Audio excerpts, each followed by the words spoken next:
I think we'll get started. Good morning. Welcome to day 2 of our forum meeting on lethal means. Welcome back. And my name is Steve Hargarten, and I've been asked to do a recap of yesterday's discussions and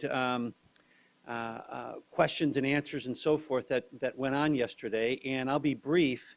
But I'd also like to have you be thinking about your thoughts of yesterday's discussions and how that those discussions might generate ideas from you about building on future forum themes. So I'd really like you to be thinking about that, and please, as those ideas emerge, that you would contact forum members or Louise to get those ideas in a more formative stage. So we're really looking forward to building on these discussions. I want to take a few minutes now and summarize what I thought was very, very important and interesting about yesterday.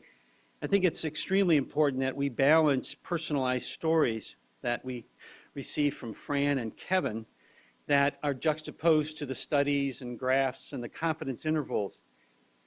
Having the stories and the advocacy balanced with the data is such an important combination that helps us advance the important policies and programs that we'd like to see implemented and evaluated.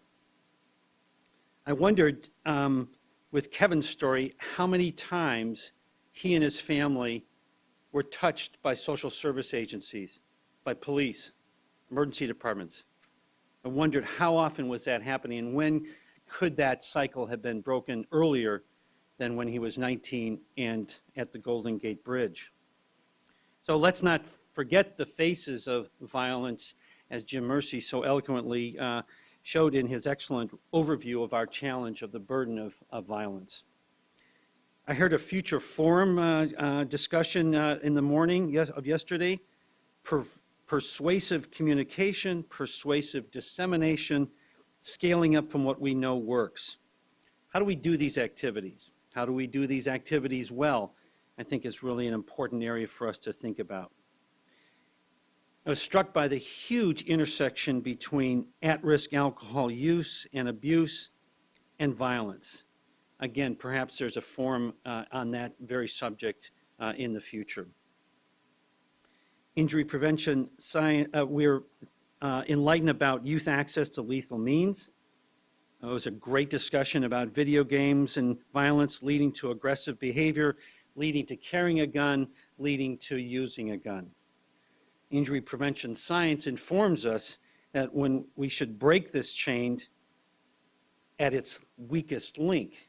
Well, what's the weakest link in that chain that I just briefly described?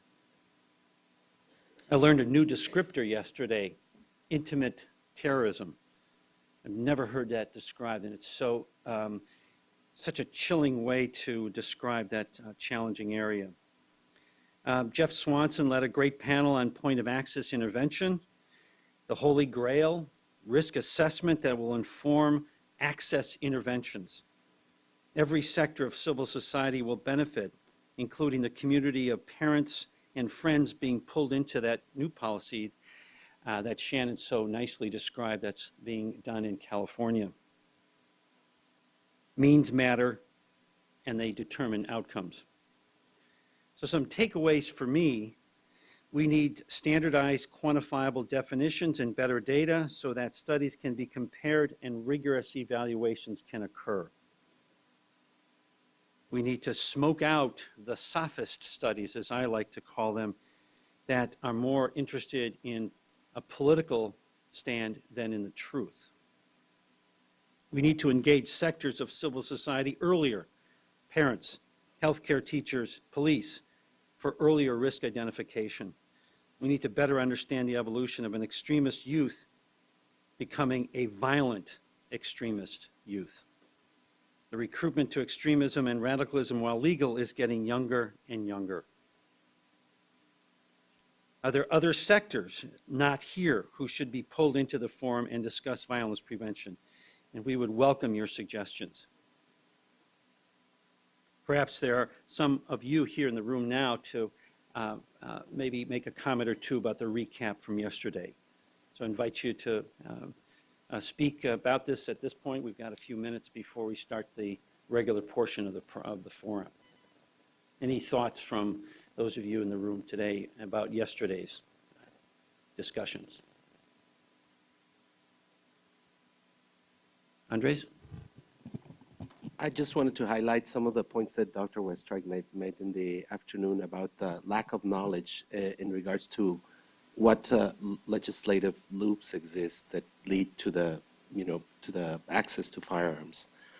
There's a wide variety of laws, but we don't know very well how those guns are getting to people in a very precise way. Not nationally, even less internationally. So I think that's a really key issue that really struck me.